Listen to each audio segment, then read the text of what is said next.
Hi students, welcome to History with RSH classes. তো আজকে আমরা আধুনিক ভারতের ইতিহাসের যে টপিকটা আলোচনা করব সেটা হচ্ছে বাংলায় দেওয়ানি লাভের প্রভাব। তো ব্রিটিশরা ভারতবর্ষে এসে বিভিন্ন ধরনের স্কিম চালু করেছিল, বিভিন্ন জিনিস প্রথা চালু করেছিল এবং সবকটাই চালু করেছিল অবশ্যই নিজেদের প্রফিটের জন্য, ভারতীয়দের কোনোভাবেই প্রফিটের জন্য নয়। কিন্তু তারা স্কিমগুলো এমনভাবে চালু করেছিল যেন তারা ভারতীয়দেরই লাভ করতে চাইছে, তারা জাস্ট তাদের হেল্প করার জন্য এসেছে এবং তার মধ্যে অন্যতম একটা ছিল যে দেওয়ানি লাভ। তো আজকের ক্লাসে আমরা যেটা মূলত দেখব যে দেওয়ানি লাভ কীভাবে হয়েছিল, দেওয়ানি লাভের তাৎপর্য কী বাংলার ক্ষেত্রে, বাংলার অর্থনীতি, বাংলার সমাজে তার কী প্রভাব পড়েছিল। তো দেওয়ানি লাভের সঙ্গে আর একটা খুব গুরুত্বপূর্ণ ব্যাপার আছে, দ্বৈত শাসন ব্যবস্থা। সেই দ্বৈত শাসন ব্যবস্থার ক্লাসটা আমরা নেক্সট ক্লাসে করব। তো ভিডিও স্টার্ট করার আগে বলি, যারা চ্যানেলে ফার্স্ট টাইম ভিজিট করছো তারা কিন্তু অবশ্যই চ্যানেলকে সাবস্ক্রাইব করো, আর সাবস্ক্রাইব বাটনের পাশে থাকা যে বেল আইকন রয়েছে সেখানে অলে ক্লিক করো, তাহলে যখনই আমি কোনো নতুন ভিডিও তোমাদের জন্য আপলোড করব তার নোটিফিকেশান তোমাদের কাছে পৌঁছে যাবে। আর যদি ভিডিও ভালো লাগে অবশ্যই ভিডিওকে একটা ছোট্ট লাইক করো, তোমার বন্ধুদের সাথে বেশি করে শেয়ার করো, যাতে আমার রিচ আরও বেশি করে তোমাদের কাছে পৌঁছায় এবং আরও ভালোভাবে যাতে আমরা প্রিপারেশন করতে পারি। তো চলো আজকের ক্লাস শুরু করা যাক। প্রথমেই আমরা যেটা দেখব সেটা হচ্ছে, আমরা কি জানি যে ব্রিটিশ ইস্ট ইন্ডিয়া কোম্পানি একটি বাণিজ্যিক সংগঠন এবং বাণিজ্যের সমৃদ্ধি লাভের আশাতেই কিন্তু তারা প্রধানত ভারতীয় রাজনীতিতে অংশগ্রহণ করেছিল এবং এক্ষেত্রে তাদের প্রথম সাফল্য ছিল পলাশীর যুদ্ধে জয়লাভ। এই যুদ্ধে জয়লাভের ফলে বাংলার বাণিজ্য ও রাজনীতিতে তাদের তো অবশ্যই একচেটি আধিপত্য প্রতিষ্ঠিত হয়েছিল এবং এ সময় বাংলার রাজনীতিতে ইংরেজরা কেবলমাত্র যে প্রভাব স্থাপন করেছিল তা নয়, তারা কিন্তু রাজনীতিতেও যথেষ্ট শক্তিশালী নিজেদের একটা জায়গা তৈরি করেছিল এবং একসময় ব্যাপারটা এরকম দাঁড়িয়েছিল যে তারা কিং মেকারে পরিণত হয়েছিল। ঠিক এর পরবর্তীকালে বক্সারের যুদ্ধে মীর কাসিম, মজুমদার নবাব সুজাউদ্দৌলা এবং দিল্লির বাদশাহ দ্বিতীয় শাহ আলমের পরাজয় ইংরেজদের শক্তি, প্রতিপত্তি ও মর্যাদা আরও বেশি পরিমাণে বৃদ্ধি করে দিয়েছিল। কোম্পানি ইচ্ছা করলেই তখন অযোধ্যা ও দিল্লি দখল করতে পারত, কিন্তু ক্লাইভ যেহেতু ছিলেন খুব দূরদর্শী, তিনি কি করেছিলেন, তিনি সেই পথে না গিয়ে অযোধ্যার নবাব ও শাহ আলমের সঙ্গে একটা সন্ধি করেন এবং এই সন্ধির মাধ্যমে তিনি দিল্লির নাম সর্বস্ব বাদশাকে কারা ও এলাহাবাদ প্রদেশ দেন এবং বার্ষিক ২৬ লক্ষ টাকা রাজস্ব দিয়ে কোম্পানির কাছ থেকে ১৭৬৫ খ্রিস্টাব্দে দেওয়ানি লাভ করেন। তো কিভাবে দেওয়ানি লাভ করেন? বক্সারের যুদ্ধের ফলে প্রকৃতপক্ষে ইস্ট ইন্ডিয়া কোম্পানি একটা সার্বভৌম শক্তিতে পরিণত হয়েছিল, এটা তো আমরা জানি। তো আমরা যদি আরেকটু আগে থেকে জানি তাহলে সেটা কি হচ্ছে একটু রিকল করে নিই। এর আগে কিন্তু আমরা যে বক্সারের যুদ্ধ, তোমাদের এটা মনে হতে পারে যে হঠাৎ করে কেন আমি দেওয়ানি লাভ থেকে এই সিরিজটা শুরু করলাম। তো সেক্ষেত্রে আমি বলে রাখি, যারা চ্যানেলে ফার্স্ট টাইম ভিজিট করছো ও সেক্ষেত্রে বলে রাখি যে আমার আরেকটা চ্যানেল রয়েছে RSH এডুকেয়ার, সেখানে হিস্ট্রি, আধুনিক ভারতের হিস্ট্রি যে সিরিজ আছে সেটা কিন্তু অলরেডি শুরু করা আছে। সেখানে মুঘল সাম্রাজ্যের পতনের পর থেকে বা পতন থেকে আর ইঙ্গসিক যুদ্ধ পর্যন্ত কিন্তু অলরেডি করানো আছে। তো সেই যেখানে কিন্তু পলাশীর যুদ্ধ, বক্সারের যুদ্ধ এগুলো যেহেতু করানো আছে, তো আমি সেগুলো করিনি। তো এখানে ঠিক তারপর থেকেই আমি শুরু করেছি। তো সেই চ্যানেলের লিঙ্ক আমি এখানে দিচ্ছি না, আমি নাম বলে দিচ্ছি RSH এডুকেয়ার, সেখান থেকে তোমরা সেটা দেখতে পারো এবং তারপর থেকে যে আধুনিক ভারতের যে সিরিজগুলো সেগুলো আর ওখানে দেবো না, এবার কিন্তু এই চ্যানেলেই আমরা করতে থাকবো। তো যাই হোক, তো আগের ব্যাপারটা একটু শর্টে রিকল করে নিই। সেটা হচ্ছে কি, মীর কাসিমের সঙ্গে যুদ্ধ শুরু হওয়ার সঙ্গে সঙ্গে ১৭৬৩ খ্রিস্টাব্দে কোম্পানি কিন্তু তাকে নবাবের পদ থেকে পদচ্যুত করেছিল এবং পুনরায় দ্বিতীয়বারের জন্য মীর জাফরকে সিংহাসনে বসায় এবং ১৭৬৫ খ্রিস্টাব্দে যখন মীর জাফরের মৃত্যু হয় তখন তার নাবালক পুত্র নাজমুদ্দৌলাকে সিংহাসনে বসানো হয়। ১৭৬৫ খ্রিস্টাব্দের ২০ ফেব্রুয়ারি তার সঙ্গে চুক্তির মাধ্যমে কোম্পানি তিনি পেনশনার হিসেবে পেনশনার নবাবে পরিণত হন এবং তার সামরিক ও প্রশাসনিক সকল ক্ষমতা কোম্পানি হস্তগত করে নেয় এবং সেই হিসেবে সন্ধি হিসেবে ঠিক হয় যে নবাব তার সমস্ত সেনাদল ভেঙে দেবেন এবং তাকে রক্ষার সমস্ত দায়িত্ব কোম্পানি গ্রহণ করবে এবং কোম্পানির দ্বারা নিযুক্ত নায়েব দেওয়ান রেজা খাঁ তার হয়ে শাসন কার্য পরিচালনা করবেন এবং এই নবাব দেওয়ান একমাত্র কোম্পানি কর্তৃক নিযুক্ত এবং পদচ্যুত হতে পারবেন। ১৭৬৫ খ্রিস্টাব্দের মে মাসে ক্লাইভ আবার দ্বিতীয়বারের জন্য বাংলার গভর্নর হয়ে বাংলায় আসেন।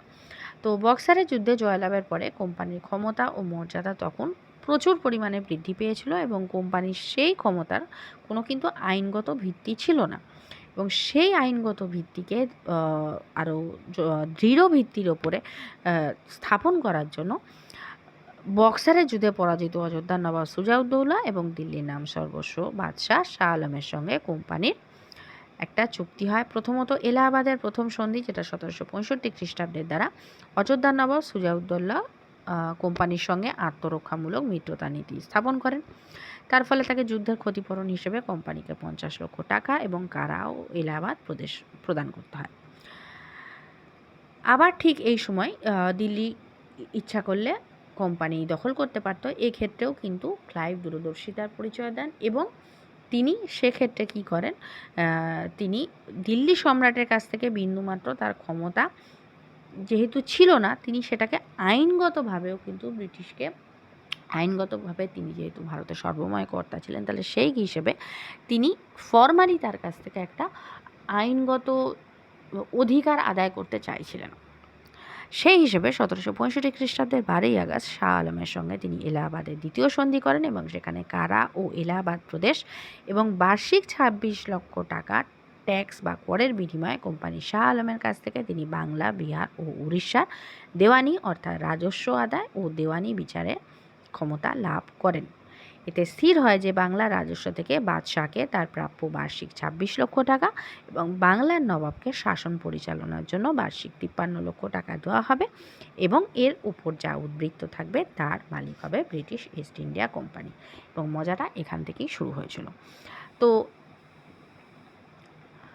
যেহেতু এখানে এবার এর তাৎপর্য কী সেটা তো এবার এর ফলে সমস্যাটা কী হয়েছিল। বক্সারের যুদ্ধের ফলে প্রকৃতপক্ষে কোম্পানি একটা সার্বভৌম শক্তির অধিকারী হয়ে উঠেছিল। বাস্তবপক্ষে দেখা গেলে আইনগত ভিত্তি কিছুই ছিল না, কিন্তু যেহেতু ভারতের শাসক সেরকম কোনো যোগ্য শাসক ছিলেন না, সবাই দুর্বল ছিলেন, তাহলে আইনগত ভিত্তি না থাকা সত্ত্বেও তার কিন্তু একটা আইনগত ভিত্তি ছিল। দ্বিতীয়ত কি, মুঘল সম্রাটরা প্রত্যেক সুবায় একজন করে দেওয়ান নিযুক্ত করতেন এবং তিনি রাজস্ব আদায় করতেন এবং দিল্লির দেওয়ানের কাছে দায়ী থাকতেন। এই পদ স্থায়ী ছিল না, শুধুমাত্র একজন ব্যক্তি দেওয়ান নিযুক্ত হতেন। কিন্তু পরবর্তীকালে দেওয়ানি লাভের ফলে কি হচ্ছে, কোম্পানি নতুন দেওয়ান বা বাংলার প্রতিরক্ষা ও প্রশাসনিক সকল কাজ পরিচালনার জন্য দেওয়ান নির্দেশ করে এবং বাংলার নবাব নাজমুদ্দৌলার সঙ্গে এর পূর্ববর্তী এক চুক্তির মাধ্যমে কোম্পানি মনোনীত নায়েব দেওয়ান এর উপরে সকল প্রশাসনিক ক্ষমতা আরোপ করা হয়, যেটা আমি আগে বললাম। এবং এর ফলে কি হয়, তিনি নবাবের নামে দেশ শাসন করতে থাকতেন। কিন্তু সেক্ষেত্রে বাস্তবতা কী ছিল, নবাব ছিলেন নাম সর্বস্ব শাসক এবং প্রকৃত ক্ষমতা নায়েব দেওয়ানের হাতেই ছিলেন। অন্যদিকে আবার কি হচ্ছে,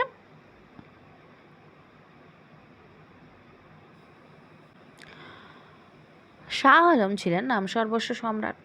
প্রকৃতপক্ষে তিনি দিল্লির সিংহাসনে বসে থাকলেও কিন্তু অ্যাকচুয়ালি তার হাতে তো কোনো ক্ষমতা ছিল না। তাহলে সেই হিসেবে প্রকৃতপক্ষে দেওয়ানির ফরমানটি একটি বিরাট আইনের ফাঁকি ছাড়া কিন্তু আর কিছুই ছিল না।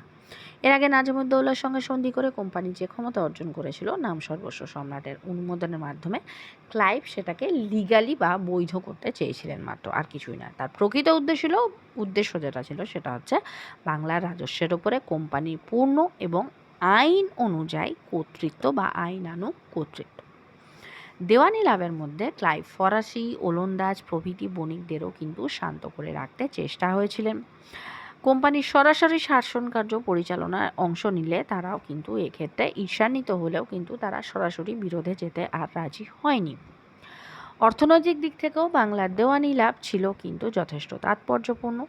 বাংলা, বিহার ও উড়িষ্যার রাজস্ব আদায়ের অধিকার লাভ করার ফলে কোম্পানির আর্থিক সচ্ছলতা বহু পরিমাণে বৃদ্ধি পায় এবং তারা বাণিজ্য, সেনাবাহিনী গঠন এবং বিভিন্ন বৃদ্ধির কাজে নিয়োজিত হতে থাকে। এই অর্থ তারা দেওয়ানি লাভের পর থেকে তারা ভারতে কোনো পণ্য কেনার জন্য ইংল্যান্ড থেকে অর্থ আর পাঠানো হতো না। ইংল্যান্ড থেকে অর্থ পাঠানো পুরোপুরি বন্ধ করে দেওয়া হয়। বাংলার রাজস্বেই বাংলার পণ্য কেনা শুরু হয় এবং ওই সব পণ্যের যে বিক্রি করার যে অর্থ বা বিক্রয়জাত যে অর্থ সেগুলো জমা পড়তে থাকে ইংল্যান্ডে, সেগুলো কিন্তু বাংলায় আর থাকে না। তাহলে এক কথা যদি আমরা বলতে পারি, তাহলে মুঘল সম্রাটের নামের আড়ালে বাংলার নবাবকে সামনে রেখে, অর্থাৎ মুঘল সম্রাটের নামে বাংলার নবাবের কাঁধে বন্দুক রেখে মূলত রবার্ট ক্লাইভ ইস্ট ইন্ডিয়া কোম্পানির বাণিজ্যিক এবং রাজনৈতিক স্বার্থসিদ্ধি করতে থাকেন। এবং পরবর্তীকালে আমরা দেখতে পাই যে ক্লাইভের ওপরে একটা সময় এমন আসে যে যখন এই দ্বৈত শাসন দেওয়ানি লাভের পরে দ্বৈত শাসনের পরবর্তী কী হয় সেগুলো আমরা দেখতে পারবো। তো এক্ষেত্রে একটা ঘটনার কথা আমি বলি যে একটা সময় যখন দেখা যায় যে কোম্পানি রিয়েলাইজ করে যে সত্যি যে দেওয়ানি লাভ বা দ্বৈত শাসন, তার ফলে একটা সময় কি হয়, ব্রিটিশ ইস্ট ইন্ডিয়া কোম্পানি প্রচণ্ড লাভে থাকতে থাকে কিন্তু, এবং ব্রিটিশ শুধু কোম্পানি নয়, কোম্পানির পাশাপাশি তার কর্মচারীরাও ব্যক্তিগতভাবে প্রচুর মুনাফা করতে থাকে, কিন্তু সেই অনুযায়ী ব্রিটিশ গভর্নমেন্ট কিন্তু সেই অনুযায়ী কোনো প্রফিট পায় না। তো এক সময় কী হয়, এই সমস্ত কর্মচারী বিশেষ করে ক্লাইভের এগেনস্টে কিন্তু কেস করা হয় এবং সেখানে বিচারে কিন্তু তার যে অল্প সময়ের মধ্যে তিনি যে বিশাল একটা টাকা পয়সা বিশাল প্রতিপত্তি করেছিলেন সেগুলোও সমস্ত কিছু কিন্তু তার সামনে আসে এবং সিচুয়েশান কিন্তু খুব খারাপ হয়। একটা সময় কিন্তু তিনি এর ফলে কিন্তু মানে তিনি দোষী সাব্যস্ত হন এবং তিনি আত্মহত্যা করতে কিন্তু বাধ্য হন। এটাই হচ্ছে ক্লাইভের শেষ পরিণতি ছিল। তো যাই হোক, সেগুলো পরের ব্যাপার। এরপরে ক্লাসে আজকে আমরা মোটামুটি দেওয়ানি লাভ দেখলাম এবং এরপরের ক্লাসে আমরা দ্বৈত শাসন দেখব।